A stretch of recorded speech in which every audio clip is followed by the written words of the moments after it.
إن الحمد لله نحمده ونستعينه ونستغفره ونعوذ بالله من شرور أنفسنا ومن سيئات أعمالنا. من يهده الله فلا مضل له ومن يضلل فلا هادي له، وأشهد أن لا إله إلا الله وحده لا شريك له، وأشهد أن محمدا عبده ورسوله. يا أيها الذين آمنوا اتقوا الله حق تقاته ولا تموتن إلا وأنتم مسلمون. يا أيها الناس اتقوا ربكم الذي خلقكم من نفس واحدة وخلق منها زوجها وبث منهما رجالا كثيرا ونساء، واتقوا الله الذي تساءلون به والأرحام إن الله كان عليكم رقيبا. يا أيها الذين آمنوا اتقوا الله وقولوا قولا سديدا يصلح لكم أعمالكم ويغفر لكم ذنوبكم، ومن يطع الله ورسوله فقد فاز فوزا عظيما. أما بعد فإن أصدق الحديث كتاب الله، وخير الهدي هدي محمد صلى الله عليه وسلم، وشر الأمور محدثاتها وكل محدثة بدعة وكل بدعة ضلالة وكل ضلالة في النار. فأعوذ بالله السميع العليم من الشيطان الرجيم. بسم الله الرحمن الرحيم. وأن ليس للإنسان إلا ما سعى. محترم حاضرین، دین اسلام کے محاسن اور خوبیوں میں سے ایک اہم خوبی یہ ہے کہ یہ دین کامل اور مکمل ہے۔ اللہ رب العالمین نے آج سے 1450 سال قبل حجۃ الوداع کے موقع پر عرفہ کے دن اپنے پیارے حبیب جناب محمد رسول اللہ صلی اللہ علیہ وسلم کی زبانی یہ اعلان کرایا، الیوم اکملت لکم دینکم واتممت علیکم نعمتی ورضیت لکم الاسلام دینا۔ اللہ رب العالمین نے اس آیت میں 3 باتوں کا ذکر کیا۔ سب سے پہلے اس آیت میں دین کی تکمیل کا اعلان ہے کہ یہ دین اب مکمل ہو چکا ہے، اب اس میں کسی قسم کے اضافے کی گنجائش نہیں ہے۔ دوسری بات یہ کہ اللہ رب العالمین کی نعمت ہے، یہ دین اسلام کو اللہ رب العالمین نے اپنی نعمت قرار دیا، جبکہ ساری نعمتیں اللہ رب العالمین کی ہے۔ اس کے باوجود بالخصوص دین اسلام کو اپنی نعمت بتا کر اس دین کی اہمیت کو بتانا مقصود ہے۔ یہ بتانا مقصود ہے کہ اس دنیا میں انسان کو جتنی نعمتیں میسر ہے، جتنی نعمتیں حاصل ہے، ان ساری نعمتوں میں سب سے قیمتی نعمت، سب سے اہم نعمت اگر کوئی ہے تو اس کا دین ہے، اس کا ایمان ہے، اس کا عقیدہ ہے۔ دین سے بڑھ کر دنیا میں کسی بھی انسان کو کوئی اور نعمت حاصل نہیں ہو سکتی۔ اللہ رب العالمین نے دین کی تکمیل کو اتمام نعمت قرار دیا۔ یقیناً دین کا مکمل ہونا یہ اللہ رب العالمین کی بہت بڑی نعمت ہے۔ کیوں؟ دین کی تکمیل یہ اللہ رب العالمین کی بہت بڑی نعمت ہے۔ آپ اس کا اندازہ لگائیں کہ حضرت عمر رضی اللہ عنہ کے پاس ایک یہودی آیا اور اس نے ذکر کیا کہ اے امیر المؤمنین، قرآن مجید میں ایک آیت ہے جس کی آپ تلاوت کرتے ہو، وہ آیت اگر ہم یہود پر نازل ہوتی تو اس دن کو ہم عید کا دن بناتے۔ حضرت عمر رضی اللہ عنہ نے پوچھا وہ آیت کون سی ہے؟ کہا الیوم اکملت لکم دینکم واتممت علیکم نعمتی ورضیت لکم الاسلام دینا۔ حضرت عمر رضی اللہ عنہ کہتے ہیں واللہ انی لاعلم اليوم الذی نزلت علی رسول اللہ صلی اللہ علیہ وسلم، اللہ کی قسم میں جانتا ہوں کہ یہ آیت اللہ کے رسول صلی اللہ علیہ وسلم پر کس دن نازل ہوئی۔ والساعة التي نزلت فيها على رسول اللہ، اس گھڑی کو، اس وقت کو بھی جانتا ہوں جس وقت یہ اللہ کے رسول پر نازل ہوئی۔ نزلت عیشت عرفہ فی یوم جمعہ، یہ عرفہ کے مقام پر جمعہ کے دن نازل ہوئی۔ دوسری حدیث میں حضرت عمر نے کہا کہ نزلت فی یوم جمعہ فی یوم عرفہ، کہ یہ جمعہ کے دن، عرفہ کے دن نازل ہوئی۔ وکلاہما بحمد اللہ لنا عیدا، اور الحمدللہ یہ دونوں ہمارے لیے عید ہے۔ میرے محترم بھائیو، اگر دین کی تکمیل نہ ہوتی، اس دروازے کو اسی طرح کھول دیا جاتا تو ہر کس و ناقص اپنی عقل، اپنی خواہش، اپنی چاہت کے اعتبار سے کسی بھی چیز کو دین میں داخل کرتا اور کسی بھی چیز کو دین سے خارج کرتا۔ اس طرح سے یہ دین بھی سابقہ ادیان کی طرح جو ہے تحریف اور تبدیلی کا شکار ہو جاتا، اس کی اصل صورت مسخ ہو کر رہ جاتی۔ اسی لیے اس دین کی تکمیل کو اتمام نعمت قرار دیا، دین کی تکمیل کو اللہ نے اپنی نعمت کی تکمیل قرار دیا۔ اسی طرح اس آیت سے تیسری چیز جو ذکر کی اللہ تعالیٰ نے وہ یہ کہ اللہ اس دین سے راضی ہوا۔ اس کا مطلب یہ ہے کہ اگر آپ اللہ کی رضامندی کو چاہتے ہیں، آپ کامیابی چاہتے ہیں، آپ جنت میں داخل ہونا چاہتے ہیں، تو آپ کو دین اسلام اختیار کرنا ہوگا اور تا حیات اس دین پر باقی رہنا ہوگا۔ اس دین کو چھوڑ کر کسی اور دین میں آپ کامیابی تلاش کرتے ہیں، آپ کسی اور دین میں خیر تلاش کرتے ہیں، تو آپ راہ راست سے بھٹک جائیں گے اور ایسا دین قابل قبول نہیں ہے۔ اللہ کا فرمان وَمَن يَبْتَغِ غَيْرَ الْإِسْلَامِ دِينًا فَلَن يُقْبَلَ لَهُ، جو اسلام کو چھوڑ کر کسی اور دین کو اختیار کرتا ہے، کسی اور دین کو پسند کرتا ہے، تو ہرگز یہ دین اللہ کی بارگاہ میں قابل قبول نہیں ہے۔ اللہ کی بارگاہ میں قابل قبول محبوب دین صرف اسلام ہے۔ ان الدین عند اللہ الاسلام، بے شک اللہ کے نزدیک قابل قبول دین اسلام ہے۔ محترم حاضرین، لوگوں میں میت کے لیے ایصال ثواب کے طور پر جہاں تیجا، 10واں، 20واں، 40واں اور برسی وغیرہ بدعات رائج ہے، وہیں پر 11ویں بھی رائج ہے۔ 11ویں کا بھی اہتمام کیا جاتا ہے۔ 11ویں کیا ہے؟ 11ویں دراصل ایک تاریخ کا نام ہے جو 11 کی تانیث ہے۔ 10ویں کے بعد آنے والی تاریخ کو 11 کہا جاتا ہے، اور ہمارے ہاں عرف میں 11ویں حضرت عبد القادر جیلانی رحمہ اللہ کی اس نیاز کو کہا جاتا ہے جو ربیع الثانی کی 11 تاریخ کو منائی جاتی ہے۔ حضرت عبد القادر جیلانی رحمہ اللہ کے لیے ایصال ثواب کے طور پر کھانا تقسیم کیا جاتا ہے، ان کی نظر و نیاز کی جاتی ہے۔ محترم حاضرین، سوال یہ ہے کہ 11ویں کی شرعی حیثیت کیا ہے؟ اس کو منانا کیسا ہے؟ اس کو جاننے کے لیے ہمیں شریعت کے میزان کی طرف لوٹنا ہوگا، شریعت کے ترازو کی طرف لوٹنا ہوگا۔ وہ میزان کیا ہے؟ وہ میزان کتاب اللہ اور سنت رسول ہے۔ کوئی چیز دین کا حصہ ہے یا نہیں، کوئی بھی چیز نیکی ہے یا نہیں، اس کو جاننے کا معیار اللہ کی کتاب، رسول اللہ صلی اللہ علیہ وسلم کی احادیث ہے۔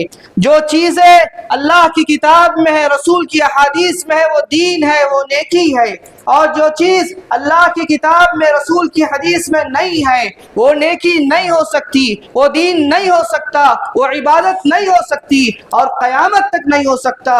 اگرچہ کرنے والے کی نیت کتنی اچھی کیوں نہ ہو، کتنی اس نے محنت کی ہو، کتنا اس نے اس پر خرچ کیا ہو، اگر وہ دین میں، اللہ کی کتاب میں، رسول کی حدیث میں نہیں ہے، وہ دین نہیں ہو سکتا۔ ابن قیم رحمہ اللہ نے فرمایا وَلَا دِينٌ إِلَّا مَا شَرَعَهُ اللَّهُ، دین وہی ہے جو اللہ نے مشروع کیا۔ فَالْأَصْلُ فِي الْعِبَادَاتِ الْبُطْلَانُ حَتَّى يَقُومَ دَلِيلٌ عَلَى أَمْرِهِ، عبادت میں اصل یہی ہے کہ کسی بھی کام کے کرنے کے لیے دلیل چاہیے۔ اگر دلیل نہیں ہے، اس کا مطلب یہ ہے کہ وہ عمل قابل قبول نہیں ہے، وہ عبادت نہیں ہے، وہ نیکی نہیں ہے۔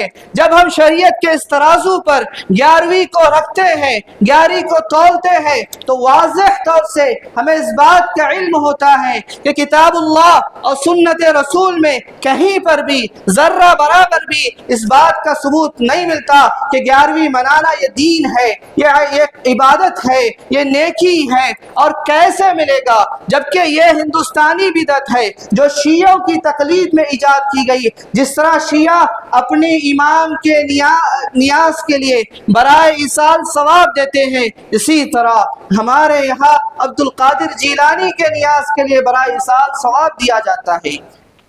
میرے محترم بھائیوں، 11ویں میں لوگ حضرت عبد القادر جیلانی رحمہ اللہ کے نام پر ایصال ثواب کے لیے لوگوں میں کھانا تقسیم کرتے ہیں، لوگوں کو کھانا کھلاتے ہیں۔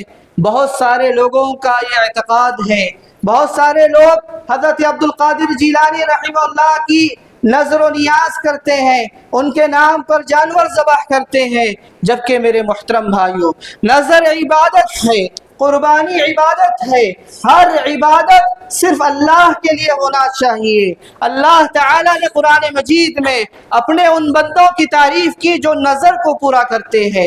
اللہ جب کسی عمل کی تعریف کرتا ہے، کسی عمل سے خوش ہوتا ہے، راضی ہوتا ہے، تو وہ عمل عبادت ہوتا ہے، اور جب وہ عمل عبادت ہوتا ہے تو وہ عمل صرف اللہ ہی کے لیے ہونا چاہیے۔ اللہ کے علاوہ کسی اور کے لیے عبادت کی کوئی بھی قسم، کوئی بھی شکل جائز نہیں ہے۔ اللہ نے فرمایا یوفون بالنذر، اللہ کے بندے وہ ہیں جو نظر کو پورا کرتے ہیں۔ اسی طرح قربانی، جانور ذبح صرف اللہ رب العالمین کے لیے ہونا چاہیے۔ اللہ نے اپنے پیارے حبیب کو حکم دیا فصل لربک وانحر، اے پیارے حبیب، اے جناب محمد رسول اللہ، اپنے رب کے لیے نماز پڑھیے، اپنے رب کے لیے قربانی کیجیے۔ جو قربانی رب کے لیے نہیں ہے، جو جانور رب کے نام پر ذبح نہیں ہوا، اس کرنے والے پر اللہ کے رسول کی لعنت ہے۔ لعن اللہ من ذبح لغیر اللہ، اللہ کی لعنت ہو اس پر جو غیر اللہ کے لیے جانور ذبح کرتا ہے، جو غیر اللہ کے نام پر جانور ذبح کرتا ہے، جو غیر اللہ کی نیاز کے لیے جانور ذبح کرتا ہے، اس پر اللہ کی لعنت ہو۔ محترم حاضرین، اگر 11ویں کا مقصود محض ایصال ثواب ہے تو سوال یہ ہے کہ صرف حضرت عبد القادر جیلانی کی تخصیص کیوں آخر عبد القادر جیلانی رحمہ اللہ کی اس قدر تعظیم، کیوں صرف ایصال ثواب حضرت عبد القادر جیلانی کے نام پر کیا جائے، جبکہ امت میں آپ سے کئی گنا افضل شخصیات گزری، لیکن ان میں سے کسی کے بھی بارے میں یہ بات نہیں ملتی کہ امت نے ان کے لیے تسلسل کے ساتھ ہر سال ایصال ثواب کا یہ طریقہ اختیار کیا ہو۔ اس امت کی شخصیات میں حضرت ابوبکر صدیق سب سے اول نمبر پر ہے۔ چاہے ابوبکر صدیق ہو، عمر ہو، عثمان ہو، علی ہو، یا دیگر صحابہ کرام رضی اللہ عنہم ہو، یا ائمہ اربعہ امام ابو حنیفہ ہو، امام مالک ہو، امام شافعی ہو، امام احمد بن حنبل ہو، یا دیگر محدثین فقہاء کرام رحمہم اللہ ہو، ان میں سے کسی کے بھی بارے میں یہ بات نہیں ملتی کہ امت نے اس طریقے سے، اس تسلسل کے ساتھ ہر سال جو ہے ایصال ثواب کا یہ طریقہ اختیار کیا۔ کیوں آخر حضرت عبد القادر جیلانی رحمہ اللہ کے ساتھ جو ہے ایصال ثواب کو خاص کیا گیا؟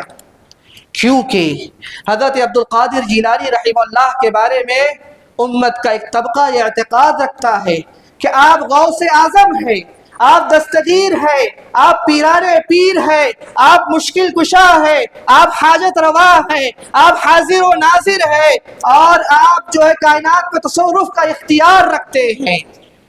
ان کا مقصود 11ویں کے ذریعے یہ ہوتا ہے کہ اس کے ذریعے حضرت عبد القادر جیلانی رحمہ اللہ کی روح کو خوشی پہنچائی جائے۔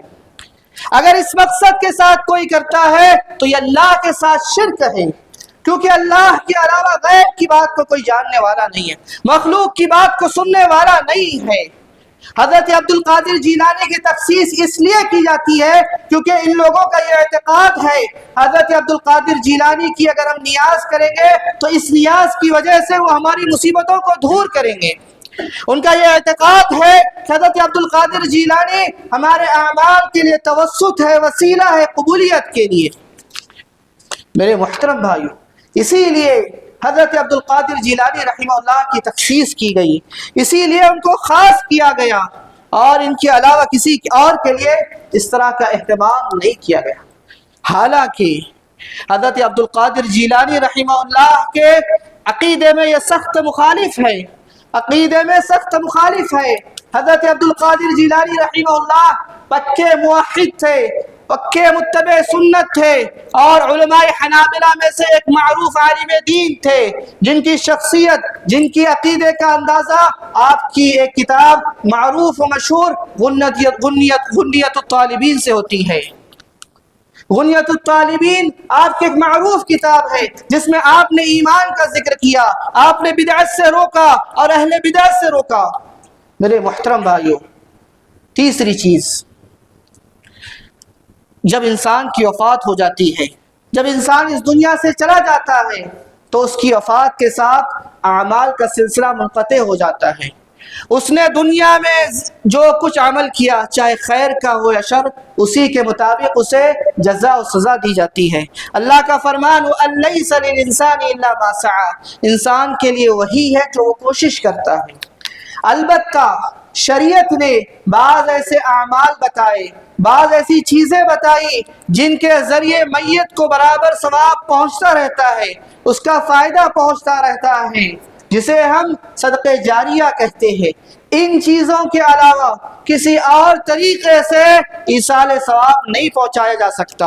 حضرت ابو ہریرہ رضی اللہ عنہ کی روایت، اللہ کے رسول صلی اللہ علیہ وسلم نے فرمایا اذا مات الانسان انقطع عنه عمله، کہ جب انسان کی وفات ہوتی ہے تو عمل کا سلسلہ منقطع ہو جاتا ہے، الا من ثلاثہ، سوائے تین چیزوں کے، صدقۃ جاریہ، صدقہ جاریہ، کوئی مسجد بنائی، کوئی مدرسہ بنایا، کہیں نہر کھود دی، کوئی قرآن تحفے میں دیا، کوئی درخت لگایا جس سے لوگ فائدہ اٹھا رہے ہیں، او علم ينتفع به، یا علم جس سے فائدہ اٹھایا جا رہا ہے، آپ کے خطابات سے، کتابوں سے اس کے جو ہے بچوں کو تعلیم دی، بڑوں کو تعلیم دی، خطبات کے ذریعے لوگ فائدہ اٹھا رہے ہیں تو اس کا اسے فائدہ ملتا ہے۔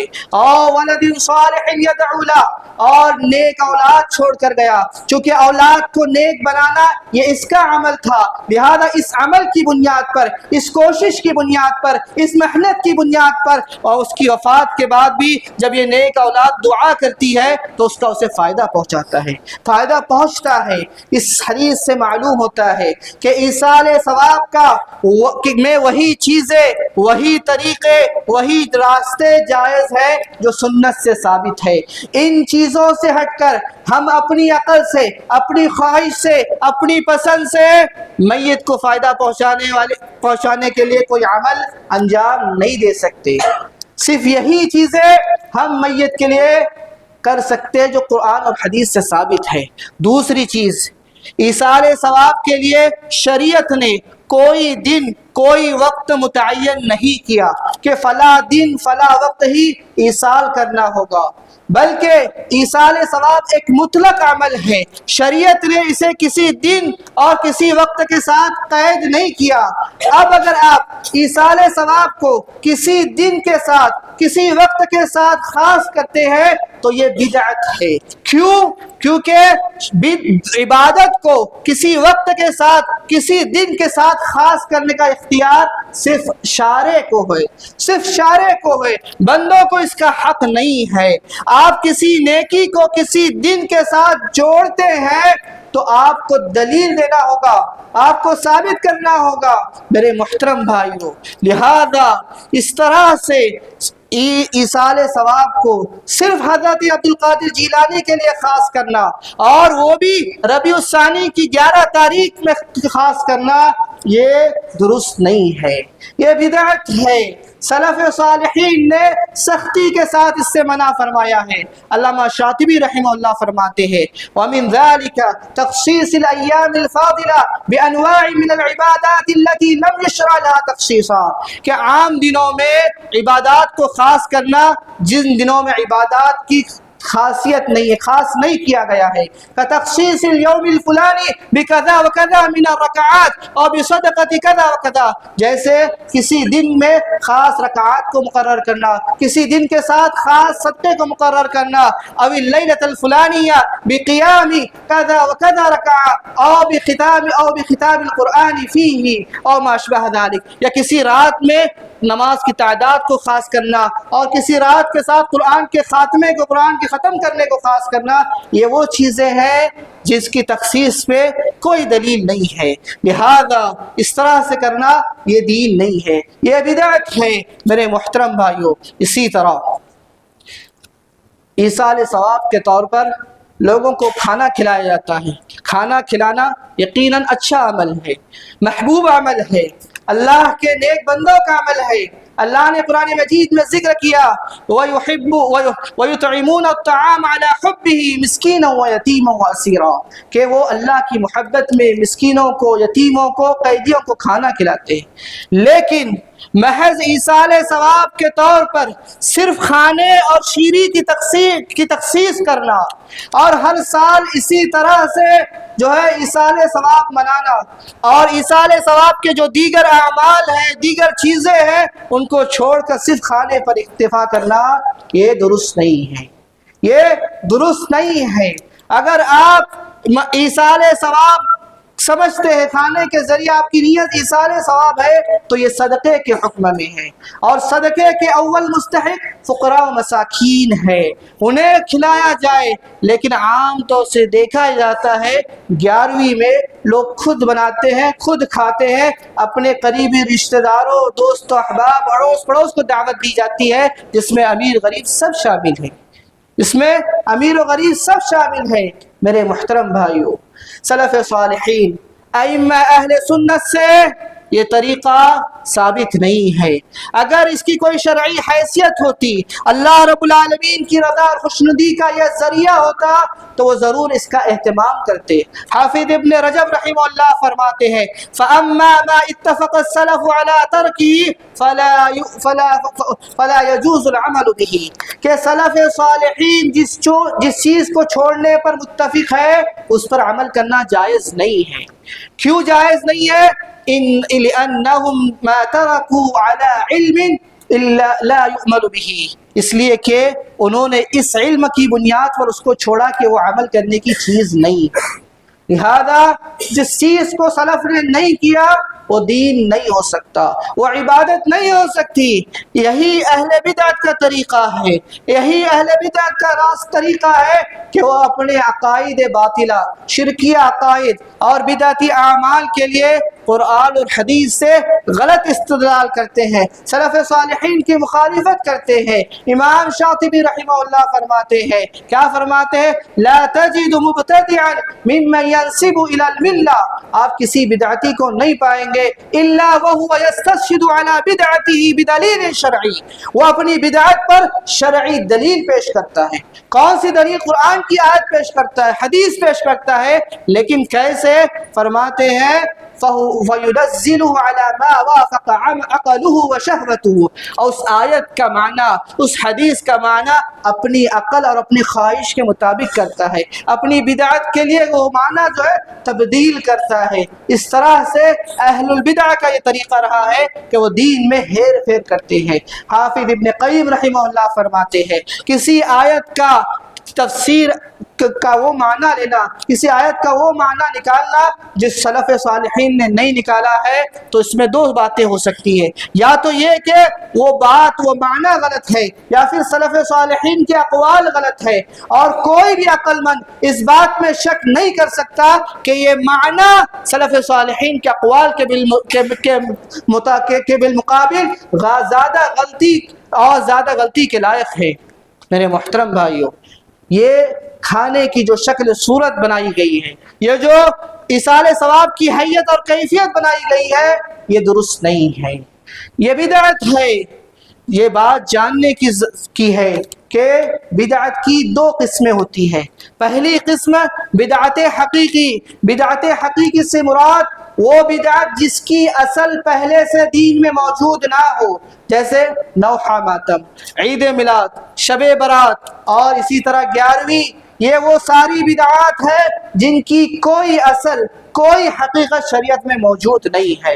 دوسری قسم بدعت کی بدعت اضافی، یعنی جس کی اصل شریعت میں موجود ہو، جس عبادت کا ثبوت شریعت میں ہو، لیکن اس کے وصف میں ہیر پھیر کر کے اضافہ کرنا، یہ بدعت اضافی ہے۔ اس کی مثال آپ سمجھنا چاہے، حضرت نافع رحمہ اللہ کہتے ہیں کہ ان رجلا عطس الى جنب ابن عمر، ایک آدمی حضرت عبداللہ ابن عمر کے بازو میں چھینک چھینکا اور اس نے کہا الحمدللہ والسلام علی رسول اللہ، کہ تمام تعریف اللہ کے لیے اور اللہ کے رسول پر سلامتی ہو۔ حضرت عبداللہ ابن عمر نے کہا وَأَنَا أَقُولُ الْحَمْدُ لِلَّهِ وَالسَّلَامُ عَلَى رَسُولِ اللَّهِ، کہ میں بھی یہ بات کہتا ہوں کہ تمام تعریفیں اللہ کے لیے اور سلامتی اللہ کے رسول پر ہو۔ لیکن کہتے ہیں لَيْسَ هَكَذَا عَلَّمَنَا رَسُولُ اللَّهِ صلی اللہ علیہ وسلم، لیکن اللہ کے رسول نے ہمیں چھینک کا جواب یہ نہیں سکھایا۔ علمنا ان نقول، کیا سکھایا؟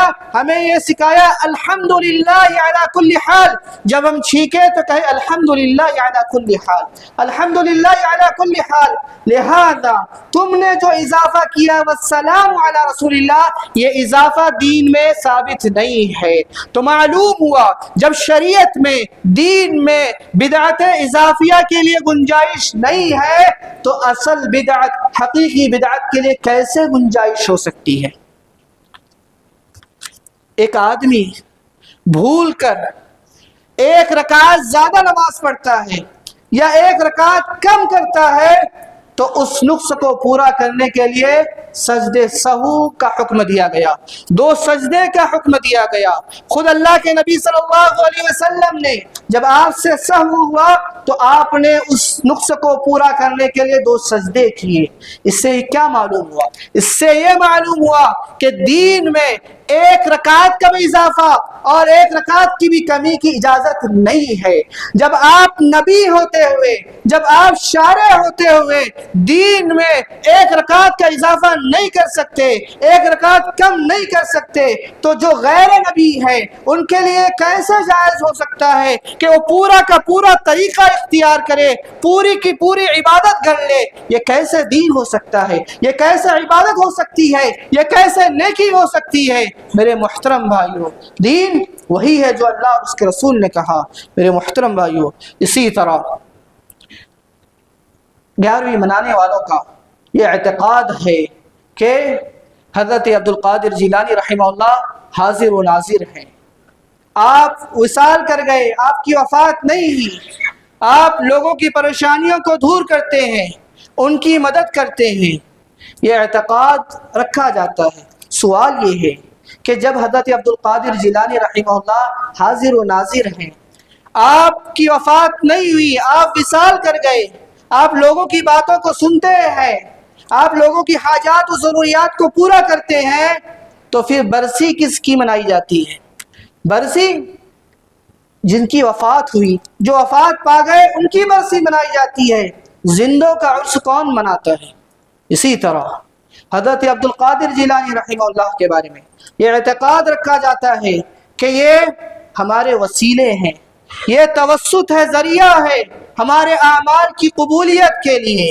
سوال یہ ہے کہ جب آپ نے حضرت عبد القادر جیلانی رحمہ اللہ کی شخصیت میں غلو کر کے انہیں اس قدر مقام پر پہنچایا کہ وہ آپ کے اعمال کی قبولیت کے لیے توسط ہے، وسیلہ ہے، ذریعہ ہے، تو پھر انہیں ایصال ثواب کی ضرورت کیوں ہے؟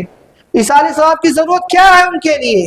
اسی طرح 11ویں منانے والے یہ اعتقاد رکھتے ہیں کہ اگر ہم یہ 11ویں نہ منائیں، 11ویں کا دودھ نہ دیا تو ہماری بھینس یا گائے مر جائے گی، بیمار ہو جائے گی، گھر سے برکت چلی جائے گی، اولاد کی موت واقع ہوگی، گھر میں نقصان لاحق ہوگا اور دیگر تکالیف اور پریشانیاں لاحق ہوگی۔ اس ڈر سے، اس اندیشے سے ہم 11ویں کا اہتمام کرتے ہیں۔ میرے محترم بھائیوں، یہ جو عقیدہ ہے اس کے پیچھے باطل اعتقادات ہے، وہ باطل اعتقادات کیا ہیں؟ وہ یہ کہ حضرت عبد القادر جیلانی رحمہ اللہ یہ غوث اعظم ہے، یہ مسائل و مشکلات کو دور کرنے والے ہیں، یہ لوگوں کی حاجات کو پورا کرنے والے ہیں، لوگوں کی ضروریات کو پورا کرنے والے ہیں۔ اس وجہ سے یہ لوگ جو ہے 11ویں مناتے ہیں، تو اگر ہم 11ویں نہیں منائیں گے تو وہ ناراض ہو جائیں گے، غصہ ہو جائیں گے اور ہمیں تکلیف پہنچائیں گے، نقصان پہنچائیں گے۔ اس ڈر سے 11ویں کا ہم اہتمام کرتے ہیں۔ میرے محترم بھائیوں، کائنات میں تصرف کا اختیار محض اللہ رب العالمین کو حاصل ہے۔ اس کائنات کا اکیلا مالک صرف اللہ رب العالمین ہے۔ یہ کائنات اللہ کی سلطنت ہے، اللہ کی بادشاہت ہے۔ اس کائنات میں اللہ کے اجازت کے بغیر، اللہ کے اذن کے بغیر درخت کا کوئی پتا بھی حرکت نہیں کر سکتا۔ نفع و نقصان کا مالک اللہ رب العالمین ہے، مسائل و مشکلات کو دور کرنے والا اللہ رب العالمین ہے۔ غوث اعظم، دستگیر، بندہ نواز، غریب نواز، مشکل کشا، حاجت روا صرف اور صرف اللہ رب العالمین ہے۔ اللہ کے علاوہ کوئی اور جو ہے مشکل کشا نہیں ہے، کوئی اور کائنات میں تصرف کا حق نہیں رکھتا۔ اللہ رب العالمین نے صراحت کے ساتھ قرآن مجید میں اس بات کا ذکر کیا، امن یجیب المضطر اذا دعاہ ویکشف السوء، کون ہے جو لاچار، مجبور، بے بس، بے سہارا کی بات کو سنتا ہے، اس کی حاجات کو پورا کرتا ہے، اس سے تکالیف کو، مصیبت کو دور کرتا ہے۔ ان یمسسک اللہ بضر فلا کاشف لہ، اللہ رب العالمین اگر آپ کو نقصان پہنچائے، تکلیف میں مبتلا کرے تو کون ہے جو آپ کو اس مصیبت سے نجات دے؟ وَإِن يُرِدْكَ بِخَيْرٍ فَلَا رَادَّ لِفَضْلِهِ، اللہ آپ کے ساتھ خیر و بھلائی کا ارادہ کرے تو کون ہے اس کے خیر و بھلائی کو روکنے والا؟ الا لہ الخلق والامر، یہ تخلیق، یہ کائنات اللہ کی ہے، اس کائنات میں تصرف اللہ کا ہے۔ اللہ کے علاوہ کسی نبی کو، کسی فرشتے کو، کسی ولی کو کائنات میں ذرہ برابر کا بھی اختیار حاصل نہیں ہے، کائنات میں ذرہ برابر کا بھی تصرف حاصل نہیں ہے، کائنات میں ذرہ برابر کی نفع نقصان کے مالک نہیں ہے۔ حتیٰ کہ امام الانبیاء، سید الانبیاء حضرت محمد صلی اللہ علیہ وسلم نے اپنے بارے میں کہا، قل لا املک لنفسی نفعا ولا ضرا، اے نبی آپ کہہ دیجئے میں اپنی ذات کے لیے بھی نفع نقصان کا مالک نہیں ہوں۔ اگر آپ اپنی ذات کے لیے نفع کے مالک ہوتے تو غزوہ احد میں آپ کے دندان مبارک شہید نہ ہوتے، آپ پر جادو نہیں کیا جاتا، آپ کو کھانے میں زہر نہیں دیا جاتا۔ اگر آپ اپنی ذات کے لیے نفع و نقصان کے مالک ہوتے، نہ آپ اپنے لیے نفع و نقصان کے مالک ہے، نہ امت کے لیے نفع و نقصان کے مالک ہے۔ قل انی لا املک لکم ضرا ولا رشدا، اے نبی آپ کہہ دیجئے میں تمہارے نفع نقصان کا مالک نہیں ہوں۔ اگر آپ امت کے نفع نقصان کے مالک ہوتے تو غزوہ احد میں 70 صحابہ شہید نہیں ہوتے۔ ریعال الزکوان کے 70 قرہ، جو ریعال الزکوان کے لوگوں نے 70 قرہ کو شہید کیا، وہ 70 قرہ شہید نہیں ہوتے، امت تکالیف اور مصیبتوں میں مبتلا نہیں ہوتی۔ آپ صلی اللہ علیہ وسلم کو کائنات میں کسی بھی چیز کا اختیار حاصل نہیں ہے۔ اللہ کے نبی صلی اللہ علیہ وسلم غزوہ احد میں جب آپ کے دندان مبارک شہید ہوئے، آپ کے سر میں چوٹ لگی تو درد، تکلیف میں اللہ کے نبی کے زبان سے نکلا کہ وہ قوم کیسے کامیاب ہو سکتی ہے جو اپنے نبی کو زخم پہنچائے، اپنے نبی کو چوٹ پہنچائے۔ اللہ کے نبی کو تکلیف ہوئی تھی، آپ کو درد ہوا تھا، آپ کو زخم لاحق ہوا تھا۔ اللہ تعالیٰ نے یہ بات کو پسند نہیں کیا، کیا کہا؟ لیس لک من الامر شیء، اے نبی آپ کو کسی چیز کا اختیار نہیں ہے۔ آپ کون ہوتے ہیں جو کامیابی اور ناکامی کا فیصلہ کرنے والے؟ آپ کون ہوتے ہیں جو ہدایت دینے اور نہ دینے کا فیصلہ کرنے والے؟ ہدایت دینا نہ دینا یہ میرے ہاتھ میں ہے، کامیابی اور ناکامی یہ میرے ہاتھ میں ہے، نفع نقصان کا مالک میں ہوں، آپ کو اس کا اختیار نہیں ہے۔ اللہ تعالیٰ نے نبی کے اس جملے کو بھی پسند نہیں کیا کہ آپ جو ہے کہیں کہ قوم کیسے کامیاب ہو سکتی ہے۔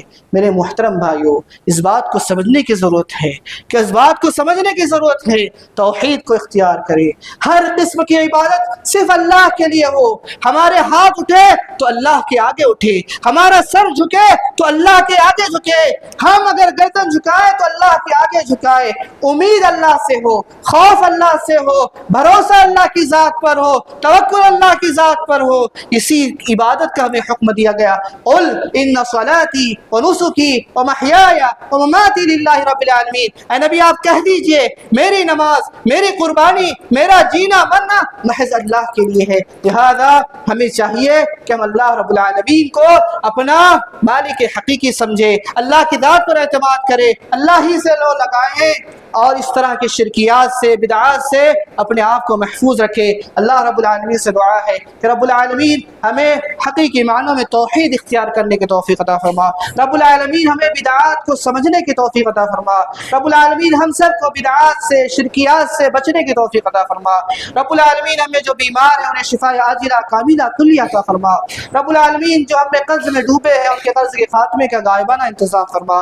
رب العالمین ہم میں جو بے نکاح ہے انہیں صالح جوڑے عطا فرما۔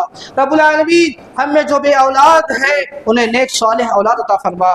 رب العالمین ہم میں جو بے روزگار ہیں انہیں حلال رزق عطا فرما۔